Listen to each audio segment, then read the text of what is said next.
In this example, we're going to use the vectors that we carefully constructed in the vector drawing tutorial. And we're going to look at how we can model the banner that you can see here using the two-rail sweep. So let's go to File, Close. So let's go and open up an existing file.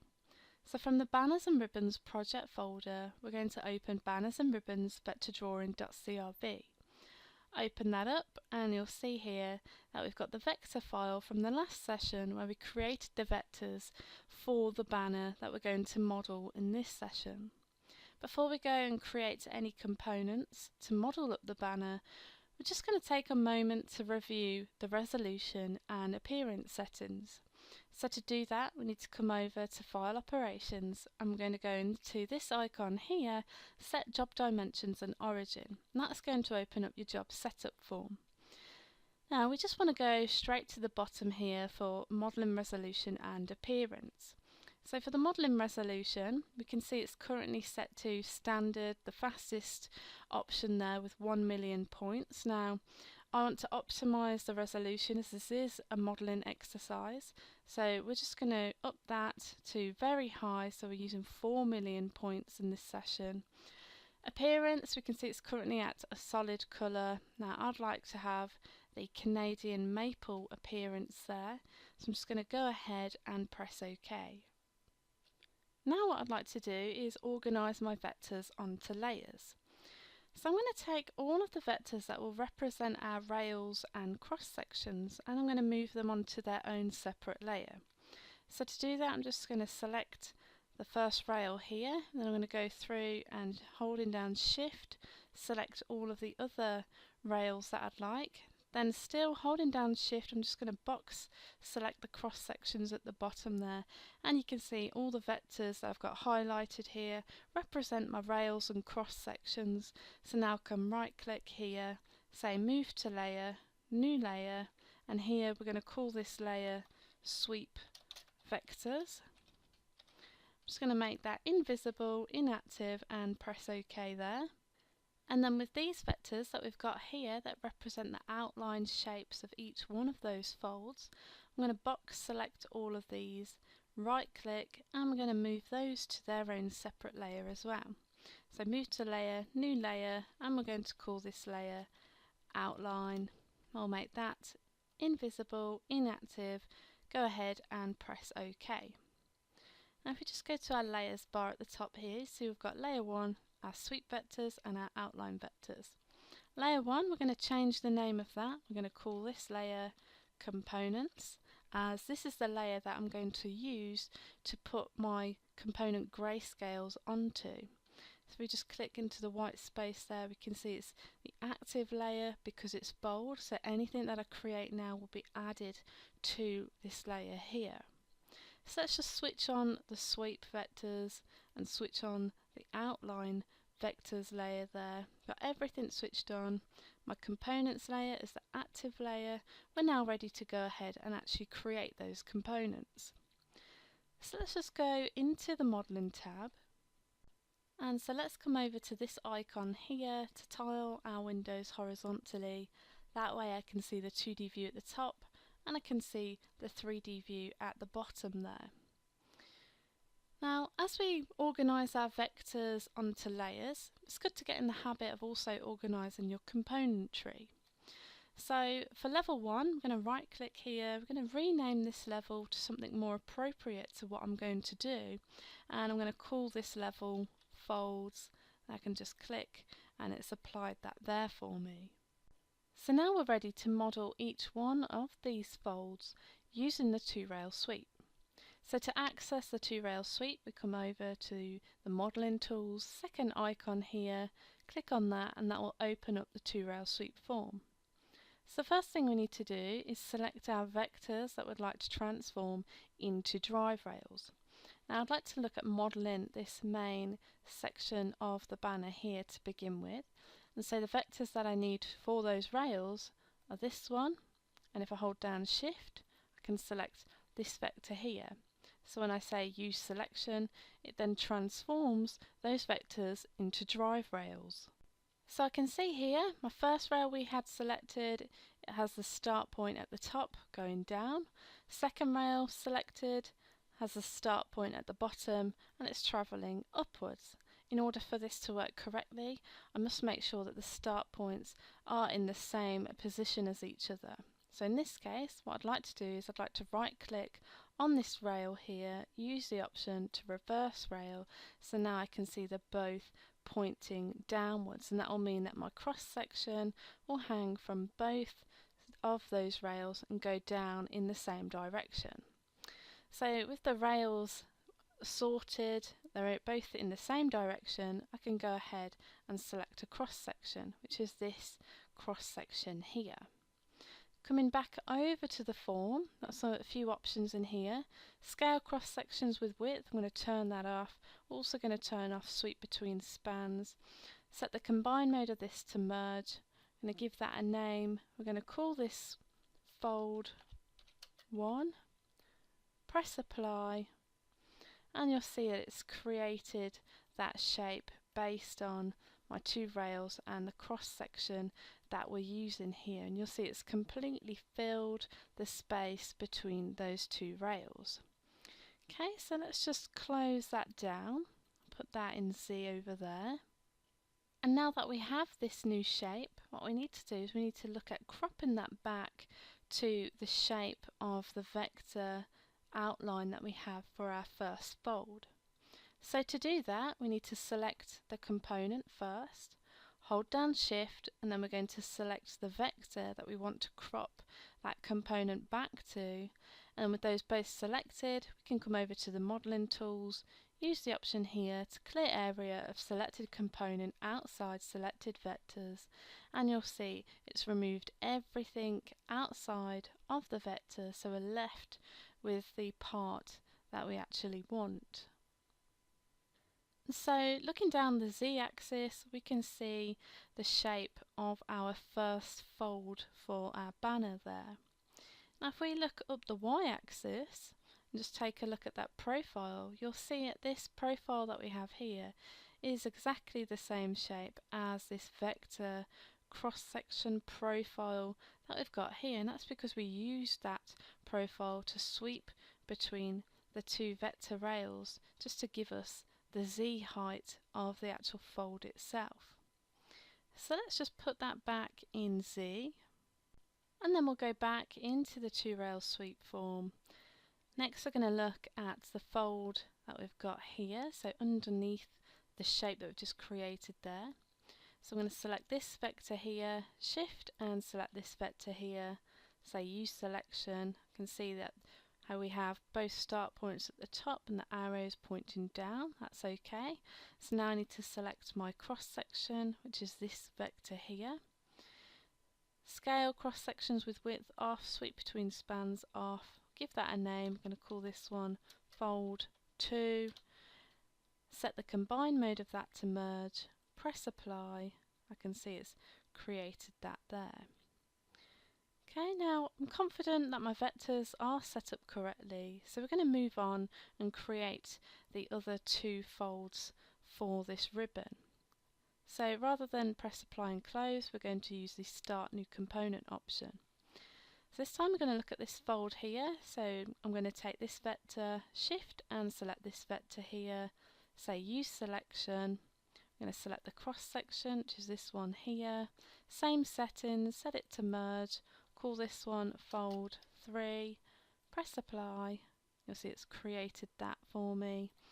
Start a new component, last one, this vector here, shift and select this vector here, use selection, just change them into rails, they're both pointing in the same direction, go the same settings in here, set the combine mode to merge, and we'll call this one fold 4.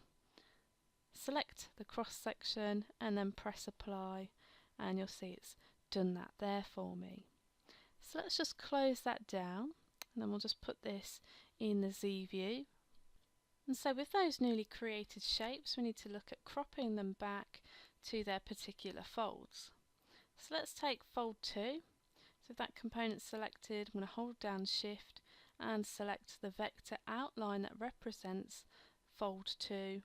come over, clear everything outside, and you'll see it's created that there. So you'll see we're starting to get that banner shape coming through there.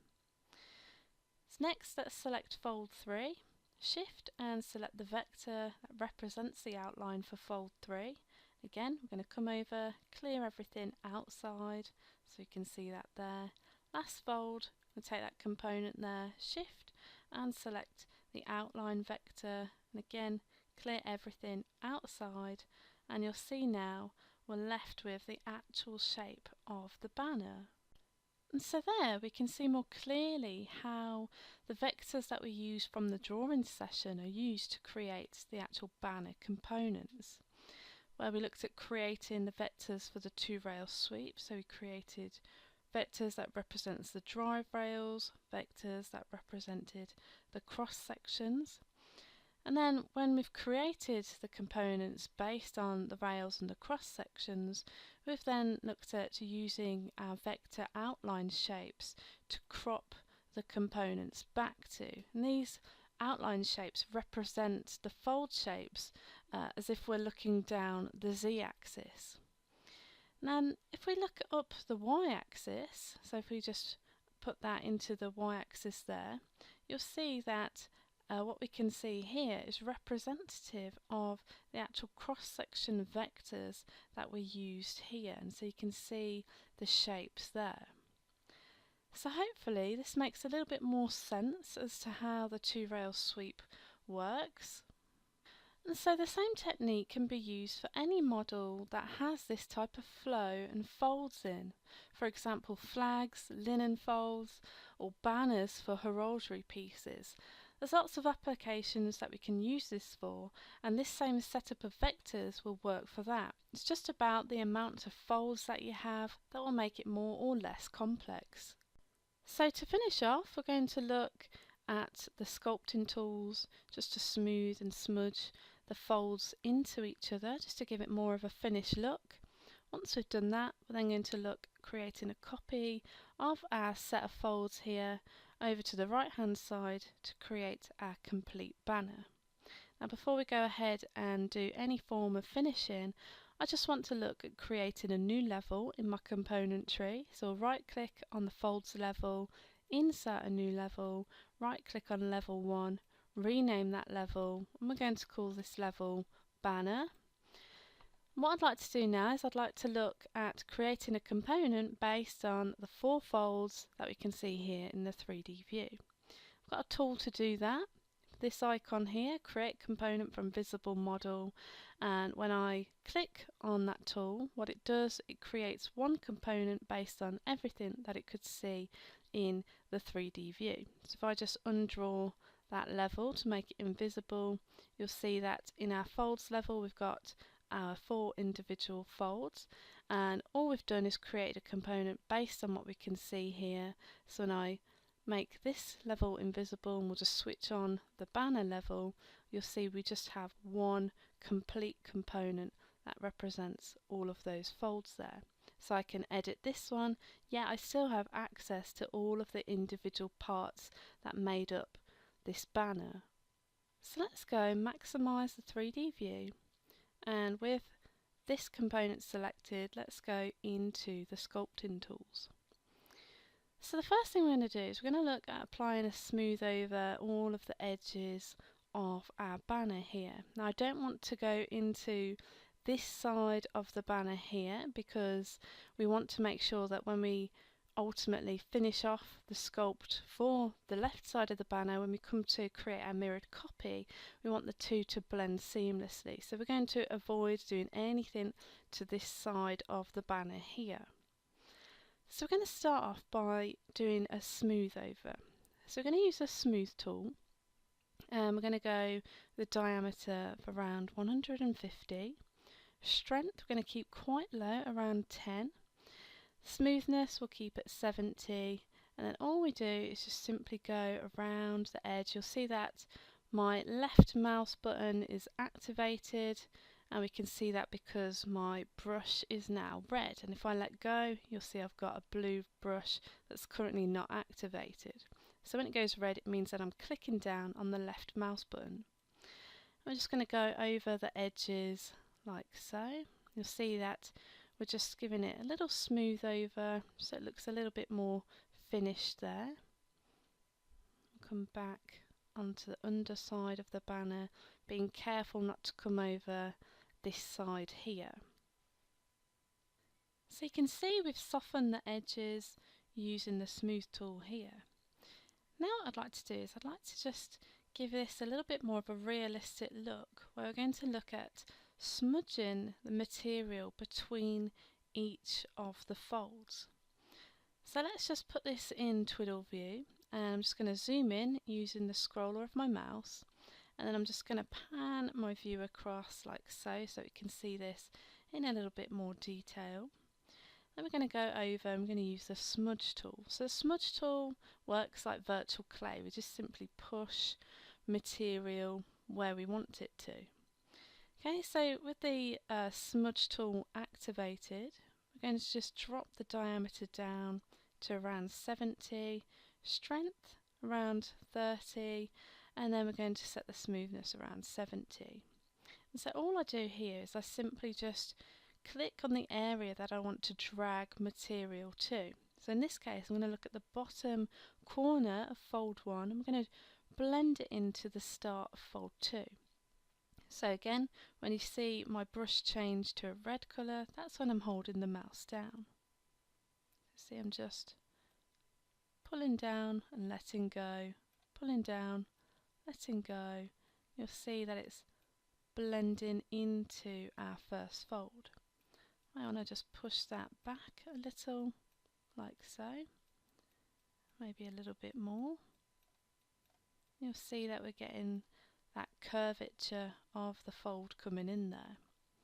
If you feel that you may have done too much, you can always use the undo brush, and that will just simply undo anything that you've created there. So again, because I've undone that, I'm just going to go back into the smooth tool, just smooth that edge there. I'm going to go back into the smudge, and again I'm just going to pull that shape down, pull that across, and you can see we've got a nice curve there. So let's do the same over to the right hand side here. So I'm just going to take my brush and I'm just going to pull from the top down into the next fold like so. I just want to push that back just to give it its shape back again, like that. We'll come over to this fold over here, and again we just want to pull the material down like so that it blends in to the fold underneath. Again, we might want to just push that out a little. I want to use that undo brush there just on this edge here, and then maybe look at just smoothing that off again. So use a smooth option just to soften that up. Okay, so that doesn't look too bad. So again, we could just keep tweaking at this until we're happy. I'm happy with what we've got there, so we're just going to use the option to keep, and then we'll press OK, and that will come out of the sculpt tool. Let's just put that back in the Z view, and so you can see there we've got a much nicer realistic shape. So the next thing we need to do is we need to take that newly edited component there, and we're going to look at creating a mirrored copy on the other side. So we're going to take this component, go over to transform objects, mirror selected objects. We're going to flip that about the job center. We're also going to create a mirrored copy. We'll flip that horizontally like so, and then we can close that down. You can see at the moment the two components combine modes are currently set to add. So let's just select both of those, right mouse click, use the option combine mode and set them to merge so that they blend into each other. So now we can see how the banner looks as a whole. What I'd like to do is just give this one final smooth over, just so we smooth the edges that meet at the centre there. So to do that, I'm going to select both of these components by holding down Shift. I'm going to come over to the Smooth Filter tool. Now the software is going to warn me that we must bake this before we edit it. That's okay, I'm happy to do that, as I still have the access to each of those individual folds if I wanted to come back to those at a later date. So I'm going to press OK in this case. The software will do that at a default of around 50%. We're just going to knock that back a little bit to around 25–30%. Okay, so that's not too bad, so I'm just going to go and press OK there. And then one final thing that we can do is just change the name of our component. So I'm just going to right click on that component, use the option here to rename. We're just going to call this one banner, so we can see our component tree a little better there. And so there we have our finished banner model. Now if you're interested in this design, there are lots of different variations of this theme, where there's lots of ribbons and banners available with the free clip art that comes with the software. You can import them as standalone models from the clip art tab, or you could look to open the CRV 3D file for them so that you can look at the vectors to how they are actually made. So let's go and save this project. So we'll go to File, Save As, and in the project folder we're actually just going to rename this to Banners and Ribbons 3D Modeling. Press Save and you can access that from the project folder.